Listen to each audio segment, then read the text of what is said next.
산다라는 말씀 제목으로 우리 함께 좀 은혜를 나누려고 합니다. 여러분 오늘 읽은 말씀의 주제는요 다 아시다시피 성령님에 관한 이야기를 좀 하려고 합니다. 여러분 성령님은요 보혜사라고 불리기도 하고요. 그 원어로 보면 파라클레토스라고 불러요. 이게 무슨 뜻이냐면 우리를 돕는 분, 우리와 함께 하시는 분이라는 그 이름이 바로 성령님이라는 이름이에요. 근데 여러분 그래서 오늘도 성령께서 이 예배 가운데 함께 하셔야지만 우리가 드리는 예배가 진짜 예배가 되는 거예요. 그냥 이 예배 가운데 우리가 참여했다고 해서 아니면 우리가 이 예배 가운데 와서 앉아있다고 해서 예배가 드려지는 게 아니라 그 예배의 주관자가 되시고 그 예배의 모든 것이 되시는 성령께서 이 자리에 함께 하셔야지만 우리를 도우셔야지만 그 예배가 진짜 예배가 되는 줄 믿습니다. 여러분 한국에 8만 개의 교회가 있답니다. 많죠. 8만 개의 교회가 있는데요. 장로교 감리교 다 모든 거 다 합쳐서 8만 개가 있는데 여러분 그 가운데에 하나님이 기뻐하시는 예배를 드리는 교회가 얼마나 될까? 저는 늘 그걸 고민하고 살아요. 왜냐하면 하나님이 그 8만 개의 교회 예배를 다 받으시지는 않을 거라고 저는 생각합니다. 왜냐하면 우리의 삶에서 준비되어지지 않은 부분들이 있다면 그 예배는요 하나님이 맡으시기에 하나님이 흠양하시기에 흡족하지 않은 향이라고 성경에 분명히 기록되어져 있거든요.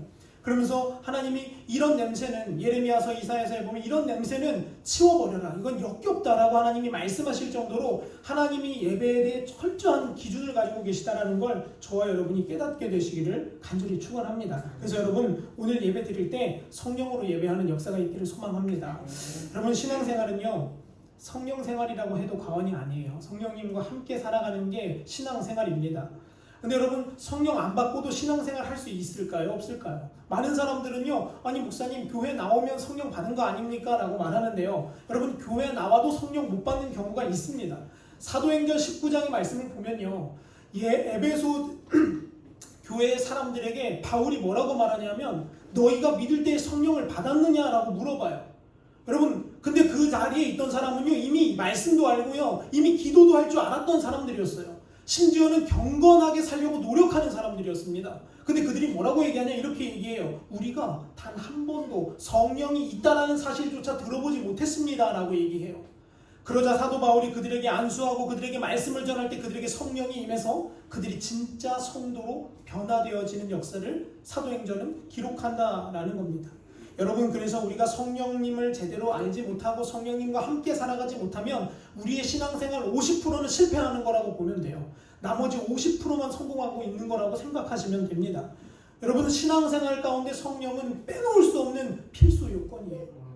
왜 그런지 아세요? 여러분 교회 역사를 보면요 교회를 뒤흔들었던 하나님의 사람들은 다 성령의 사람들이었어요. 여러분 평양 대부흥운동 1907년에 평양에서 일어났을 때 그 중심에 누가 있었냐? 길선주 목사님이 계셨어요. 원래는 장로님이셨는데 목사님이 되셨습니다. 근데 여러분 이 길선주 장로님이 처음에는 어떤 사람이었냐면 술 먹고 남의 집에 가서 술값 막 삥땅 치고 막 외상 걸어놓고 막 도망다니는 그런 사람이었어요. 그런데 어느 날 말씀의 자리에 섰는데 그 하나님께서 그날 그 자리를 강타하신 거예요. 성령께서 그 자리에서 그 길선주 장로님의 죄를 보여주시는 거예요. 야, 너 교회 다니는 교인이라고 하는데 그렇게 너 남의 종을 외상하고 너 남 삥땅 치고 그렇게 막 술 먹고 행패 부리면 되겠냐? 라고 성령께서 그 자리에서 말씀하셨을 때 길선주 장로님이 그 자리에서 뒤집어 주셨어요. 그리고 하나님 앞에 회개하고 어떤 역사를 일으키냐면 여태까지 자기가 가지고 있던 모든 외상값들을 다 갚기 시작하는 거예요.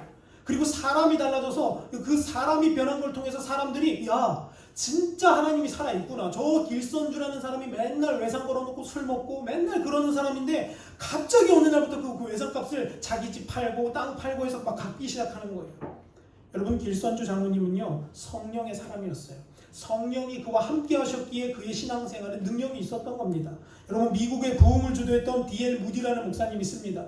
여러분 이 목사님도 무슨 사람이에요? 성령의 사람이었어요. 어느 정도로 성령께 순종했냐면 설교를 가기 직전까지 저기 예전에는 이렇게 목사님들이 따로 지낼 수 있는 그런 숙소를 못 잡아드리니까 좀 잘 사는 성도님네 방을 한 칸 내어드리는 그런 문화가 있었죠. 여기서 한국에도. 근데 미국도 그랬어요. 근데 이제 목사님이 어디에서 지냈냐 하면 그 좀 잘 사는 집의 대저택에 계단 밑에 방 한 칸에서 이제 거기서 이제 말씀을 준비하고 기도하고 이렇게 거기서 지냈던 겁니다. 근데 어느 날 하나님이 목사님에게 이렇게 말씀하시대요. 무디야 너 큰 박스를 하나 구해와라. 그래서 아니 하나님 박스는 왜 구해오라고 하시죠? 그래도 하나님이 계속 무디야 너 큰 박스를 하나 구해와라. 그래서 결국은 그 목사님이 저기 밖에 가서 큰 박스를 하나 갖고 왔대요. 하나님 제가 박스 가져왔습니다. 뭐 할까요? 그러니까 하나님이 뭐라 그러셨냐면 목사님께 이렇게 말씀하시는 무디야 그걸 뒤집어 쓰고 이제부터 기도를 시작해라 라고 하는 거예요. 여러분 명색의 강사 목사가 제가 한번 생각을 해보세요. 여러분 저희 교회가 부흥회를 초대했는데 초청해서 강사님이 오셨는데 강사님이 저기 북대 건너편에 가가지고 쓰레기통에서 박스를 하나 탁 주워 오시더니만 그걸 뒤집어 쓰고 강대상에 올라와 있다고 한다면 여러분 그 예배에 참석한 성도들이 무슨 마음을 가질까요? 야, 저 목사님 미친 거 아닌가? 귀신이 들렸나? 막 별의별 생각을 다 하지 않겠습니까? 그 시선과 그 판단이 있다라는 걸 목사님은 너무나도 잘 아셨어요. 그런데도 성령께서 시키는 대로 성령이 하라 하시는 대로 그 박스를 쓰고 기도 준비와 말씀 준비를 하기 시작하는 거예요. 그런데 여러분 놀라운 것은요. 그 박스를 벗어내고 설교 강단에 올라서서 설교를 하기 시작하면요. 사람들이 변화되기 시작하는 거예요. 막 여태까지 술주정뱅이들이 막 술에서 벗어나는 역사가 막 일어나기 시작하고요. 여태까지 악하고 더러운 귀신에 사로잡혔던 사람들이 그 목사님의 설교를 듣고 기도할 때 그 귀신들이 막 떠나가는 역사가 일어나는 거예요. 여러분 근데 언제부턴가 D.L. 무디 목사님의 사역에서 이 능력이 사라지기 시작했습니다. 그때가 언제였냐? 이 목사님을 같이 비서처럼 섬겼던 꼬마 여자아이가 일기를 쓰는데 거기에 이렇게 써 있어요. D.L. 무디 목사님께서 박스 쓰는 것을 부끄러워하시는 그날부터 성령의 역사는 일어나지 않았습니다 라고 일기에 적어놔요. 무슨 말이냐 하면요. 하나님께 순종하는 것보다 사람의 눈치 보고 내 창피를 챙기고 내 체면을 챙기는 그 순간 성령의 역사는 사라져버린다는 거예요. 여러분 우리나라 최고의 부흥사였던 김익두 목사님도 성령의 사람이었어요. 여러분 그는요 주먹계의 주먹이었잖아요. 다들 잘 아시잖아요. 깡패 중에 깡패였어요. 뭐 오죽하면 길 가다 김익두를 만나면 그날은 죽었다라고 할 정도로 뭐 어마어마한 사람이었대요. 근데 여러분 그 김익두 목사님이 예수님을 만나고요 성령을 만나자 변화되기 시작하는 거예요. 삶이 달라지고요. 주먹을 쓰던 사람이 이제는 예수를 전하는 성경을 들고 다니는 손으로 변화되어지는 겁니다. 여러분 이게 진짜 신앙생활입니다. 사랑하는 성도 여러분, 여러분에게 이런 역사가 있기를 축원합니다. 여러분 근데 많은 사람들은요 성령 하면 뭐라고 생각하냐면 뭐 귀신 쫓고 막 은사 나타나고 막 능력 나타나고 막 안 보이던 게 막 보이고 막 이런 거를 성령이라고 생각해요. 근데 여러분 그거는요 성령님이 나타나시면 나타나는 아주 작은 부스러기에 불과해요.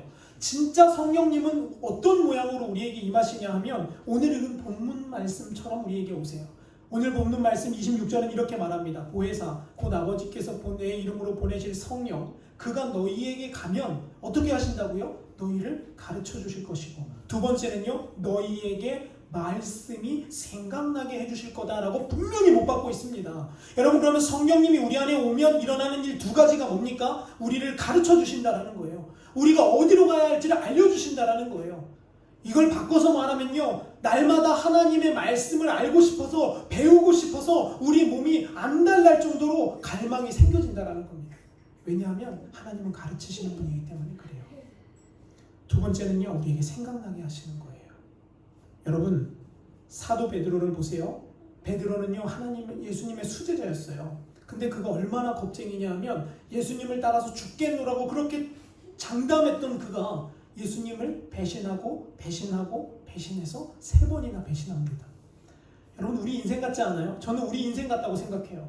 저도 예수님을 배신하고 배신할 때가 있거든요. 근데 여러분 언제 베드로가 바뀌는지 아십니까? 베드로가 이때 바뀝니다. 마태복음 26장 75절은 이렇게 말해요. 이에 베드로가 예수의 말씀에 닭 울기 전에 네가 3번 나를 부인하리라 하심이 생각났을 때에 하나님의 말씀이 생각날 때 베드로는 변화를 받은 거예요. 하나님의 말씀이 베드로를 변화시켰던 거예요. 그가 어떠한 사람을 만나서 변화된 게 아니고요. 어떠한 상황을 만나서 변화된 게 아니라 어떨 때에 변화됐다고요? 말씀이 생각나게 될 때에. 사랑하는 성도 여러분, 예수님은 말씀이십니다. 예수님의 능력은 말씀에 있습니다. 하나님은 무엇으로 창조하셨어요? 말씀으로 창조하셨어요. 여러분 예수님이 병을 고칠 때 뭐로 고치세요? 말씀으로 고치세요. 이렇게 말하시잖아요. 안진뱅이에게 당신이 나한테 와서 내가 이렇게 안수하면 낫습니다 이렇게 말하지 않습니다. 예수님 뭐라고 말씀하시냐? 선포하세요. 일어나 걸어라. 그러니까 그 예수님의 말씀이 그 안진뱅이에게 닿자마자 그는 일어나기 시작하는 거예요. 여러분, 저는 늘 꿈꾸는 게 뭐냐? 그 주님의 음성이 날마다 제 삶에 있기를 저는 날마다 꿈꿉니다. 그래서 주님이 제가 쓰러져 있던 저의 영혼에게 일어나라 라고 말씀하시면 상황과 여건과 조건과 환경이 어떠한과 관계없이 내 영이 일어나는 역사, 내 영이 죽음의 그 그늘에서 벗어나는 역사가 일어나게 되기를 늘 소망합니다.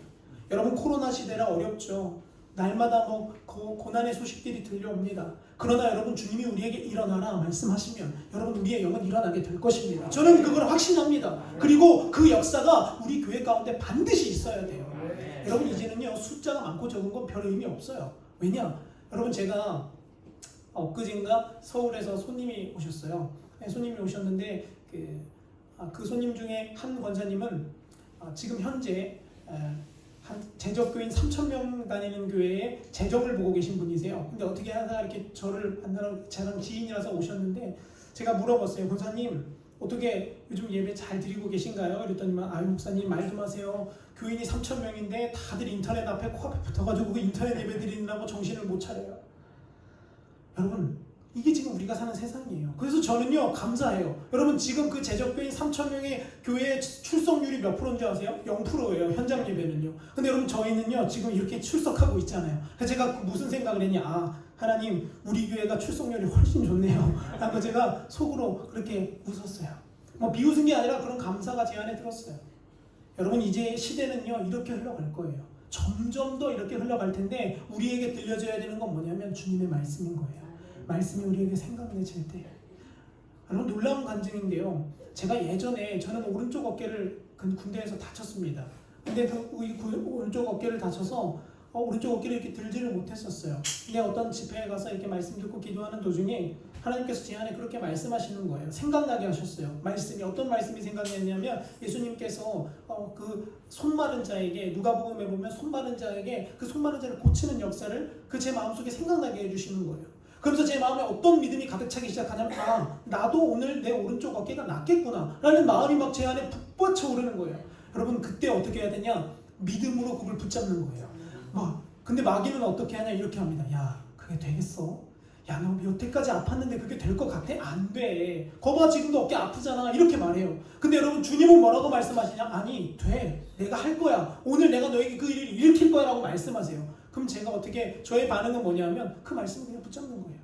하나님, 상황과 여건과 조건과 환경과 상관없이 하나님이 된다고 하면 그건 되는 겁니다. 주님, 제 어깨 오늘 고침받을 줄 믿습니다 하고서 저 어깨 고쳐서 지금은 별 문제 없어요. 여러분, 제가 여기서 말씀드리고자 하는 건 뭐냐면 하나님의 말씀이 우리의 마음 바탕에 떠오르면 그걸 붙잡으셔야 된다는 거예요. 꼭 붙잡으세요. 그 말씀이 우리에게 생각날 때 그 말씀이 능력인 거예요. 여러분, 그래서 모세도 보시면요, 모세는 이스라엘을 이끌어낸 대단한 위인이었습니다. 실제 인원 200만 명을 이끌었대요. 여러분, 우리나라 교회 중에서 제일 큰 교회가 여의도 순복음교회라고 하거든요. 재적교인 80만 명이래요. 근데 그 80만 명 중에 출석하는 사람이 한 3, 40만 된다고 합니다. 여러분, 그 교회 하나 이끄는 것도 얼마나 어려운지 몰라요. 아니, 100명, 200명 뿐만 아니라 몇 명 안 되는 성도님들과 같이 교회를 꾸려나가는 것도 쉬운 일이 아니에요. 근데 200만 명과 함께 산다는 건 정말 세상 말로 지옥과도 같은 일이 될 수 있는 거예요. 이 사람이 한마디 하면 이 사람하고 저 사람하고 저 사람하고, 내가 분명히 A라고 말했는데 저렇게 한 바퀴 돌고 오면 벌써 한 단어가 완성돼서 오해가 일어나고, 그런 사회를 모세가 이끌어갑니다. 근데 여러분, 모세가요, 언제 하나님의 뜻을 붙잡기 시작했냐? 성경은 이렇게 기록하더라고요. 사도행전 7장 22절과 23절에서 이렇게 말해요. 모세가 애굽 사람의 모든 지혜를 배워 그의 말과 하는 일들이 아주 능숙했대요. 나이가 몇 살이 됐어요? 40살이 됐을 때 형제 이스라엘 자손 돌볼 뭐가 떠올랐대요? 생각이 떠올랐다라고 말해요.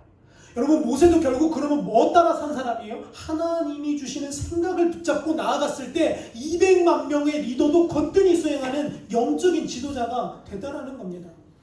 여러분, 그러므로 저와 여러분 가운데에 하나님이 말씀을 생각나게 하실 때에 그 말씀을 무시하시면 절대로 안 됩니다. 그 말씀을 무시하는 거, 곧 누구를 무시하는 거예요? 하나님 아버지를 무시하는 것과 똑같은 거예요. 근데 여러분, 주의하셔야 될 게 있습니다. 그게 뭐냐면 악한 영인 마귀도 뭐를 통해 역사해요? 생각을 통해 역사한다라는 거예요. 가룟 유다를 죽인 마귀가 어떻게 역사했냐? 이렇게 성경은 말합니다. 마귀가 벌써 시몬의 아들 가룟 유다의 마음에 예수를 팔려고 하는 뭐를 집어넣어요? 생각을 넣었더라.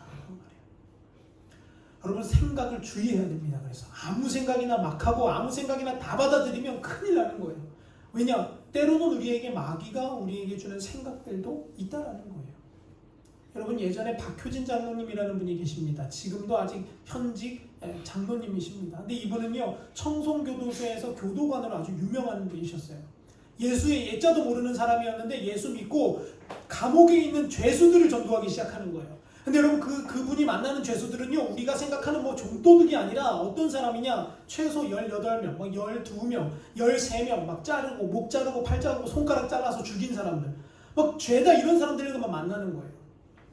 근데 여러분, 참 신기한 것은요, 사람의 마음이 참 간사하고 별거 없다라는 게, 그렇게 해서 예전에 사형제도가 있을 때 그 사람들을 사형을 처하면요, 교수형으로서 목을 딱 매답니다. 그러면 여러분, 누군가가 그 시체를 만져야 되잖아요. 그래서 내려야 되잖아요. 근데 교도관들도, 심지어 그 교도소에 있는 의사들도 선뜻 그 시체를 만지려고 하는 사람이 없대요. 그래서 어떻게까지 하냐면 제비를 이렇게 적은 다음에 제비를 뽑는데요. 그래서 다음 사형수는 네가 내리고 그 다음 사형수는 네가 내린다. 여러분, 왜 그러냐면 그들 마음속에 무슨 두려움이 있냐? 저 사람 내가 괜히 잘못 만졌다가 저 사람이 뭔가 악한 영, 나쁜 귀신에 들려있다면 나 그거 귀신 들릴까봐. 참 이상해요. 예수도 안 믿는데 뭐는 잘 믿어요? 그 귀신은 진짜 귀신같이 잘 믿어요. 예수는 안 믿으면서도 그 귀신 붙을까봐 무서워서 그거 안 잡는데요. 근데 이 박현희 장로님이 그렇게 그 모습을 보다가 이렇게 선포하셨대요. 그래? 그럼 내가 다 내릴게. 난 예수 믿으니까 뭐 두려운 거 없으니까 그럼 내가 다 내릴게. 그때부터 그런 사람들을 전담해서 그 장로님이 맡기 시작합니다. 근데 어느 날은 망치랑 삽 한 자루를 가지고 온 일가족을 다 죽여버리고 심지어 장인 장모님 때까지 쫓아가서 살인을 했던 살인마를 만나게 됐어요. 근데 이 살인마가 너무 착하게 생겼더래요. 정말 그런 죄라고는 단 한 번도 안 졌을 것처럼 생겨서 물었대요. 이름은 이호성이었습니다. 호성아, 너 왜 사람을 죽였냐? 이렇게 물었더니만 이렇게 이야기하더래요. 지금 제가 있는 여기 저 벽 위에 누군가가 시켜서 했어요. 이렇게 얘기하더래요. 그러니까 미치고 팔딱 뛸 노릇이죠. 예수님 안 믿는 사람들은요, 이거 뭐 이상한 소리 한다 이러는데 그 이호성이라는 사람이 그렇게 얘기하더래요. 지금도 그 그림자는 제 옆에 있어요. 그래서 그 장로님은 영적인 세계를 아니까 더 물었대요. 그래? 그럼 살인한테 어떻게 한 거야? 그랬더니만 이렇게 얘기하더래요. 그 까만색 그림자가 자기한테 오더니만 그러더래요. 야, 삽이랑 망치 하나를 들고 와. 이래서 들고 왔대요. 그랬더니만 그걸 가지고 올라가서 이제 가족들을 다 한 명씩 죽여. 그래서 그대로 그냥 했대요. 그러니까 한 방에 다 죽더래요. 더 놀라운 건 그 가족들을 다 어떻게 했냐면 한 구덩이에 묻었어요. 7명을. 근데 여러분, 성인 남자가 밤새도록 땅을 파면 이론적으로 3명 묻을 수 있는 거 못 판답니다. 아무리 성인 남자가 파도. 근데 그 사람이 1시간 만에 땅을 파고 7명을 묻었답니다. 그래서 박효진 장로님이 물었대요. 야, 어떻게 했냐, 오성아? 그랬더니만 그러대요. 제가 삽을 땅에 갖다 대니까 그 검은 그림자가 제 삽 위에 콩 하고 올랐으니 땅이 푹푹 파져 들어갔어요. 그래서 제가 1시간 만에 가로 세로 7m를 팠대요. 가로 세로 7m의 땅을 1시간 만에 파서 거기다 사람을 묻었답니다. 여러분, 그래서 그 장로님이 그때 깨달았대요. 아, 악한 영이 생각을 통해 말하는구나. 그래서 이 생각을 주의하지 않으면 우리도 이 영에 사로잡힐 수가 있겠구나. 여러분, 우리도 동일합니다. 저희도 생각을 분별하지 않으면 위험한 상황이 우리에게도 얼마든지 올 수 있다는 거예요. 사랑하는 성도 여러분, 그러므로 주님이 주시는 생각을 붙잡고 악한 영들이 주는 생각을 물리치게 되는 저와 여러분이 되기를 간절히 축원합니다. 여러분, 그런데요, 우리 안에 어떤 생각들이 자주 드냐 하면 이런 생각들이 자주 들어요. 예수님은 지금 당장 안 오실 거야. 아마 나중에 오시겠지? 근데 성경을 보니까요, 성경에서 예수님께서 악한 종들이 어떤 생각을 하냐, 이런 생각을 한대요. 마태복음 24장 48절입니다. 만일 그 악한 종이 마음에 생각하기를 주인이 더디 오리라 하여. 그리고 누가복음 12장 45절도 이렇게 말해요. 만일 그 종이 마음에 생각하기를 주인이 더디 오리라 생각한다 라고 말해요. 그리고 나서 어떻게 살아요? 내 멋대로 사는 거예요. 술 먹고 내 재산, 주인 재산 다 탕진하고. 그런데 그 마음속에 무슨 생각이 있다라는 거예요? 주인은 더디 올 거야 라는 생각이 있다라는 거예요. 제가 여러분이 말씀을 준비하다 그래서 하나 깨달았어요. 아, 교회 안에 하나님의 자녀라고 부르심 받은 자들 가운데에도 악한 종들이 있겠구나. 그 악한 종들은 어떤 사람이냐? 주님 오시긴 오시는데 언제 오실 거야? 내 살아생전에는 안 오실 거야. 에이 뭐 내일 오시겠어? 이런 마음을 품고 사는 사람들을 주님은 뭐라고 보시냐? 악하고 게으른 종이다라고 말씀하신다는 거예요. 그래서 제가 회개했어요. 하나님, 제 안에도 혹시 그런 생각이 있었다면 주님 용서해 주십시오. 그래서 주님이 어떻게 살으라고 말씀하셨냐면 성경은 출애굽기에서 이렇게 말해요. 출애굽하기 전에 여러분 어떻게 음식을 먹습니까? 허리에 띠띠고요, 지팡이 들고요, 옷 다 챙겨 입고요. 바로 나갈 수 있는 상태로 음식을 먹으라고 말해요. 여러분 이건 영적으로 무슨 의미인가 하면 영적으로 무장을 하라는 거예요. 언제든지 주님 오셔도 그 주님 오시는 것을 맞이할 수 있도록 허리에 띠를 띠고 지팡이를 짚고 그 선 자세로 음식을 먹으라는 거죠. 저와 여러분이 그런 준비된 자가 되려면 여러분 생각을 잘 분별하는 역사가 있어야 합니다. 여러분 우리 신앙생활 하다 보면 다양한 생각들 많이 오죠. 성령의 생각은 우리를 살리지만 악한 영의 생각은 우리를 죽입니다. 여러분 이런 생각 드시지 않습니까? 미운 사람 있으면 미운 집만 생각나요. 그 사람만 보면 미워 죽겠어요. 그래서 기도하고 나서 하나님 제발 용서하게 도와주세요 하고도 그 사람 눈빛만 봐도 왜 이렇게 못되게 구는지, 사람이 걸어가는 걸음걸이만 봐도 야 저 사람 뭐 저렇게 걷냐, 좀 꼴보기 싫다. 여러분 그런 생각들이 우리에게 들어올 때가 있지 않습니까? 여러분 또 우울하면 또 얼마나 우울해져요. 또 우울하면요 방에 가만히 들어앉아 있으면 별의별 생각이 다 들잖아요. 야 내가 살아서 뭐하나, 이렇게 살아서 아유 우리 자식들 저런데 내가 이렇게 해서 뭐하나, 아유 그냥 죽어버릴까.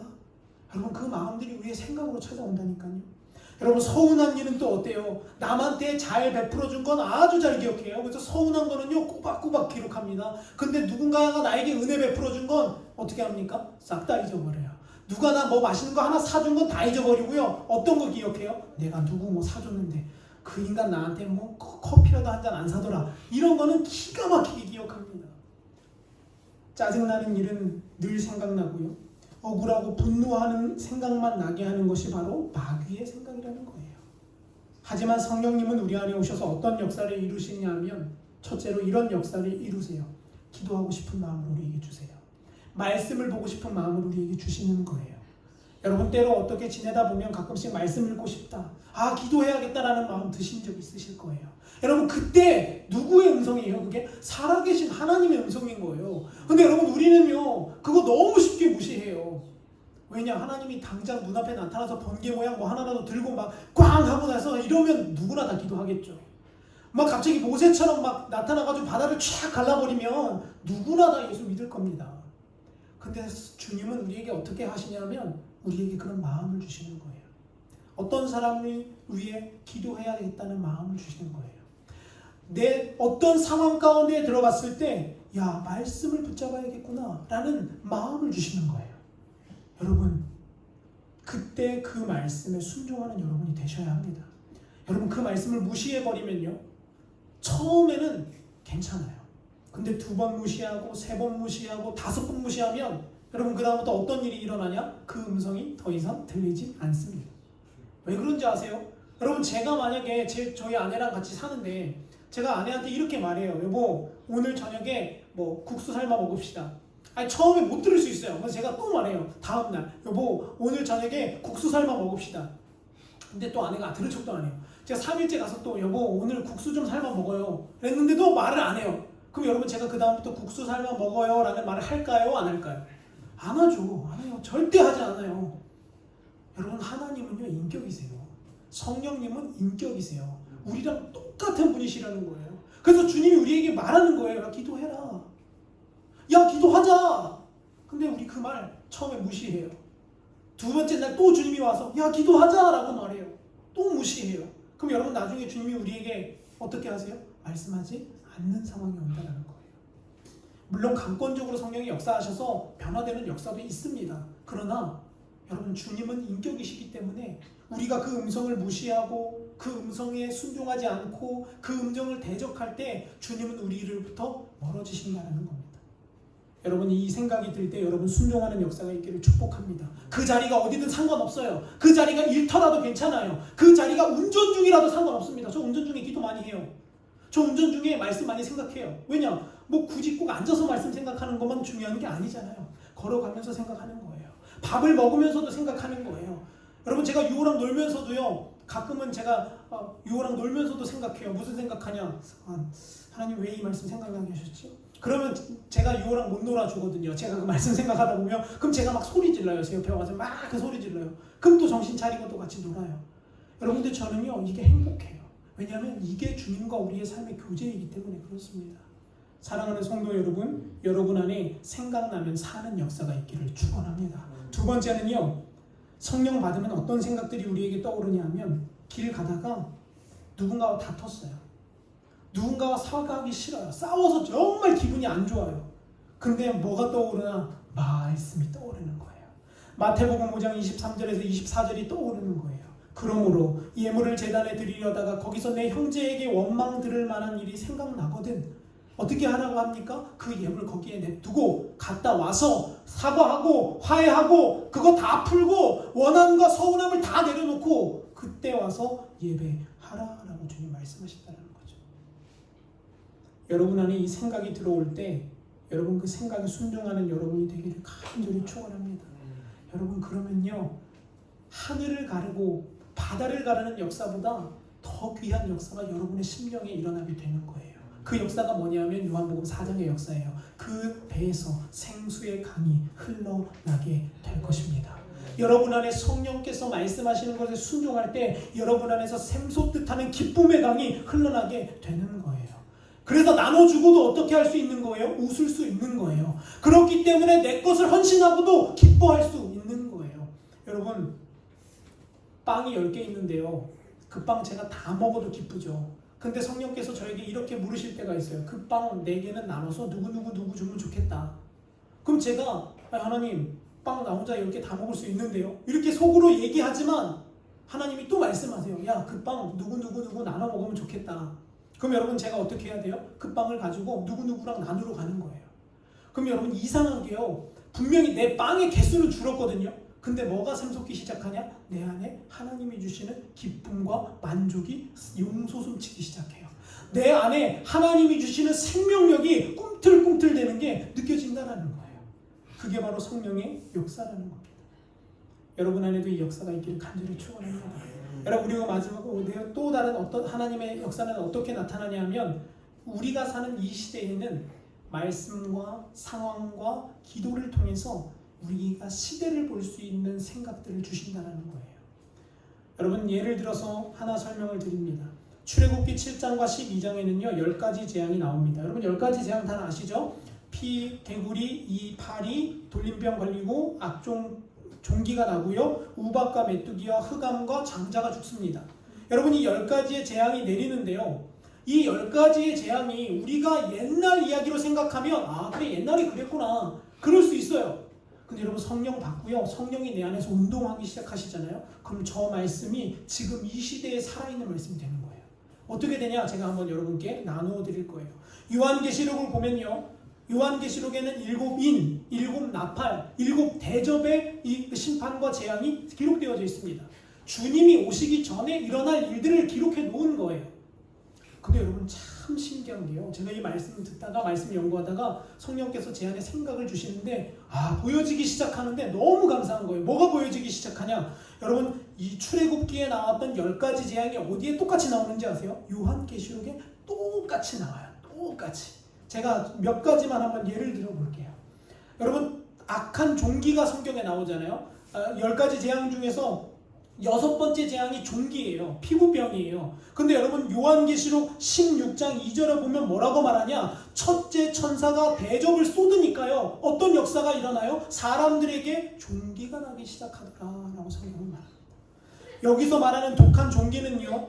악질과 독종으로 분류됩니다. 이 악질과 독종은 다시 말하면 뭐라고 말할 수 있냐면 전염병이라고 아주 간단하게 표현할 수 있어요. 출애굽 시대 때에도 전염병으로 하나님은 말씀하셨고 말세 때에도 하나님은 뭐를 통해 말씀하신다고요? 전염병을 통해 말씀하신다고요. 여러분 지금 우리가 무슨 시대를 살고 있어요? 전염병 시대 살고 있지 않습니까? 저는 그래서 생각나는 주님의 은혜가 너무 감사한 거예요. 지금 우리가 이 시대를 살고 있구나. 지금 우리 그럼 이제 곧 뭐 할 거예요? 우리 곧 출애굽할 거예요. 영적으로. 그 출애굽 주님이 이루실 거예요. 근데 그 전에 반드시 거쳐야 할 단계가 있다는 거예요. 두 번째는요.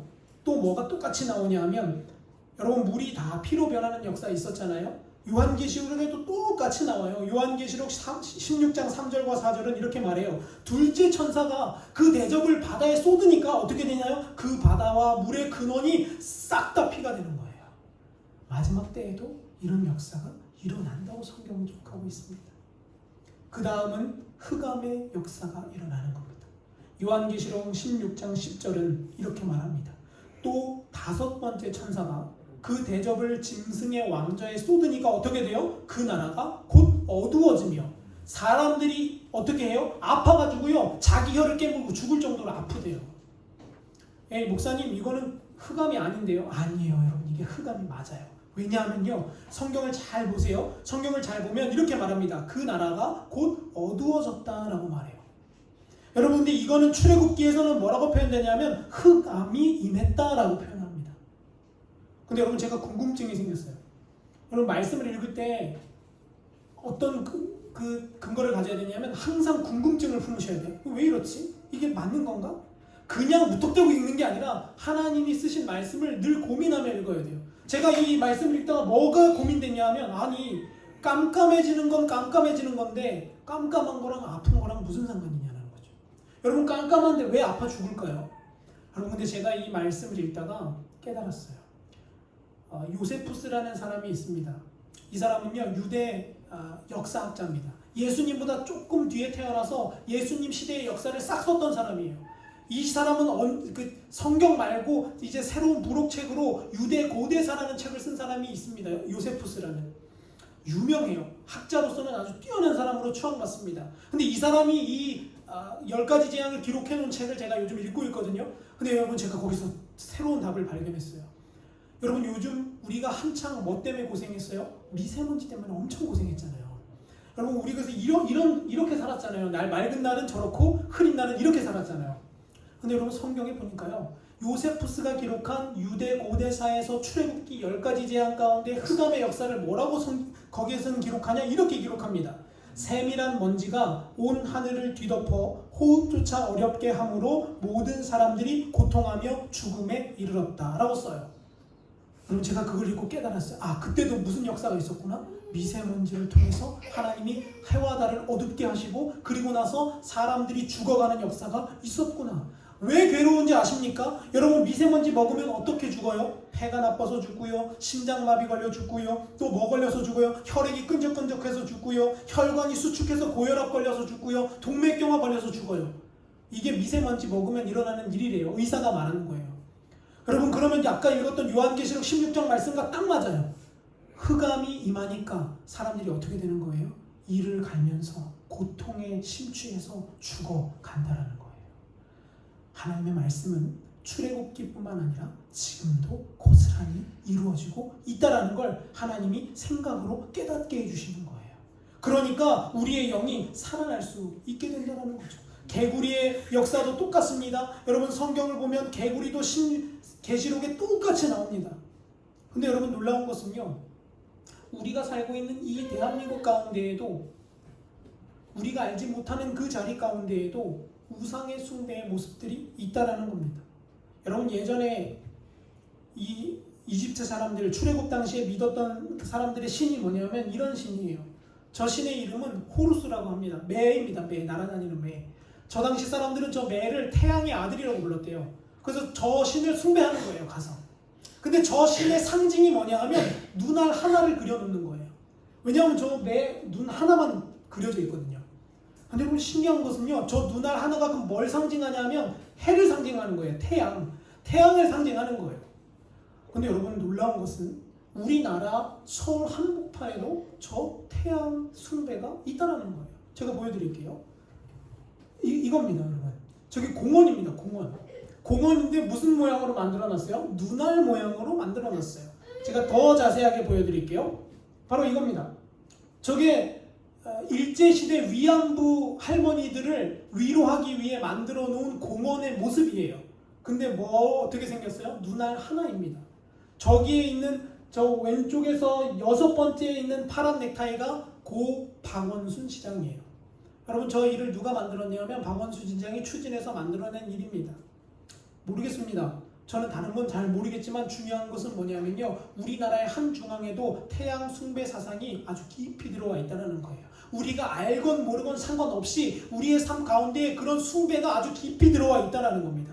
만화에도 있습니다. 여러분 아이들이 좋아하는 캐릭터예요. 근데 왜 저는 이해가 안 되는 게 왜 눈알이 하나인지 모르겠어요. 사람도 동물도 눈알이 다 2개인데 꼭 만화 캐릭터는 눈알이 하나예요. 근데 여러분 놀라운 것은요. 눈알 하나 달린 캐릭터들은 인기가 좋아요. 참 신기하게도 눈알 2개 달아놓으면 인기 없는 건데 눈알 하나 달아놓으면 인기가 있다니까요.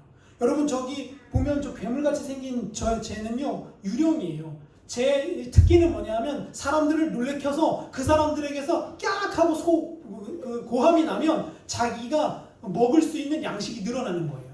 그리고 저 옆에 있는 이 노란 친구는요. 외계인인지 뭔지는 모르겠지만 아무튼 멜빵 바지를 입고 뛰어다니는 그런 귀여운 애예요. 근데 여러분 저 안에 하나님을 대적하는 태양을 숭배하는 사상이 이미 깊이 들어와 있다는 거예요. 그래서 저것을 볼 때마다 우리는 영적으로 생각나야 하는 거예요. 아, 이게 하나님이 대적하는 거구나. 이거 하나님이 절대로 좋아하시는 게 아닌 거라는 것을 깨달아야 된다는 겁니다.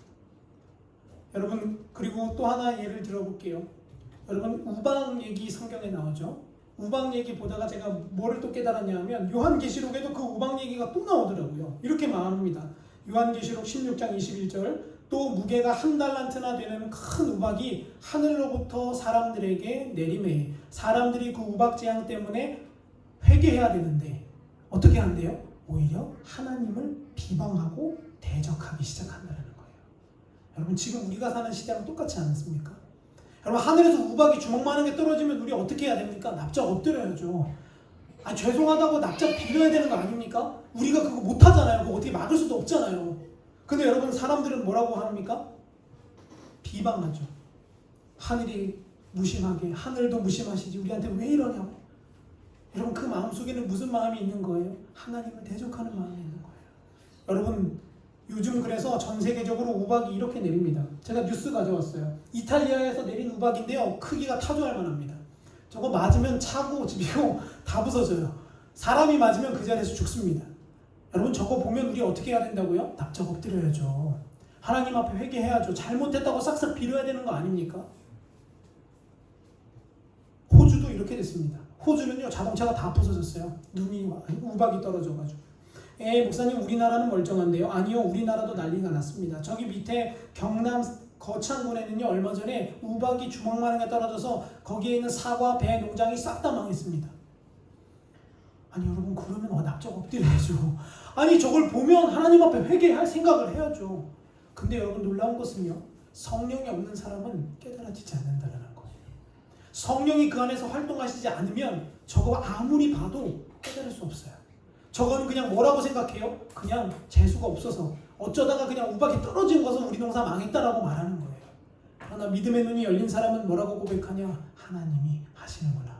하나님의 손길이구나 라고 본다라는 거예요. 제가 지난주에도 보여드렸죠. 중국에는요 뭐 코로나 바이러스 같은 우박 내리잖아요. 여러분 그럼 시진핑 어떻게 해야 됩니까? 아니 좀 납작 엎드려야 되잖아요. 근데 더 강력하게 지금 하나님을 비방하고 교회를 핍박하고 살아갑니다. 출애굽기에 적혔던 이야기들이 요한계시록에 다시 나오는 것을 누가 깨닫게 해주시냐? 성령께서 깨닫게 해주시는 거예요. 여러분 안에 이 역사가 있기를 축원합니다. 말씀을 보면 그냥 지나가는 게 아니라 말씀이 맞춰져야 돼요. 그리고 그 말씀이 내 안에 깨달음으로 역사하는 거예요. 그래야지만 우리가 하나님이 원하시는 신앙인이 되는 것입니다. 말씀을 정리합니다. 여러분 성령 충만한 것은요 보고 듣고 능력 행하고 방언하는 게 아닙니다. 그거는 그냥 선물이에요. 진짜 성령에 충만한 사람은 어떤 역사가 일어나냐? 하나님의 생각이 내 마음을 사로잡는 겁니다. 하나님의 그 음성이 내 머릿속을 강타하는 거예요. 그래서 나를 손두리째 뒤바꿔버리는 겁니다. 여러분 말씀이 생각나면 삽니다. 여러분 가운데 이 역사가 있기를 축원합니다. 그럼 여러분 이제 뭐라고 기도해야 되냐? 이렇게 기도해야 돼요. 하나님 성령님을 통해서 내 안에도 말씀을 들려주십시오. 내 안에도 성령님으로 통해서 깨달음이 있게 하여 주십시오. 이렇게 여러분 기도하는 저와 여러분이 되셔서 여러분 하늘에서 떨어지는 우박을 봤을 때 여러분 우리는 어떤 자세를 가져야 돼요? 주님 앞에 납작 엎드리는 하나님께 겸손한 심령으로 변화되어지는 저와 여러분이 다 되시기를 간절히 축원합니다. 함께